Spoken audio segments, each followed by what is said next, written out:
અને હવે વાત કરવી છે ખાતર માટે વલખા મારતા ખેડૂતોની। ગીર સોમનાથમાં ખાતર માટે ખેડૂતો વલખા મારતા જોવા મળ્યા। 3 દિવસથી લાઇનમાં ઊભા રહેવા માટે આ ખેડૂતો મજબૂર બન્યા છે ને તે છતાં પણ તે લોકોને ખાતર તો નથી જ મળી રહ્યું। કોડીનારમાં ખાતર ડેપો પર ખેડૂતોની લાંબી કતારો લાગેલી છે। ખેડૂતોને સમયસર ખાતર ન મળતા ખેડૂતોમાં ભારે રોષ જોવા મળ્યો છે। રવિ પાક સમયે જ ખાતરની અછત સર્જાય છે, જેને લઈ અને પાક નિષ્ફળ જાય તે પ્રકારની ભીતિ ખેડૂતો સેવે છે।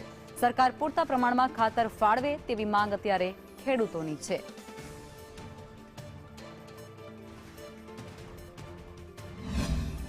પીપળી ગામથી રહું ખાતર લેવા આવ્યું છે। અહીં સંઘના પેટ્રોલ પંપે અમને ખાતર જ નથી મળતું। કોડીનાર અમે આ 5-5 દિવસથી હેરાન થાય। અમારે ખાલી 5 બાચકાની જરૂર છે, તો આ 5 દિવસથી ધક્કા ખાય, અમને ખાતર જ મળતું નથી। ખાતર આવ્યું છે પણ અત્યારે મળે તો ખાતર તો લાઈનમાં ઉભો મળે ત્યાં તો બીજો તો પોતે સાહેબ મારે બરોબર। ખાતરની જરૂરિયાત તો બહુ છે પણ મળવું જોઈએ ને સાહેબ। 250 ખેડૂત છે કોઈ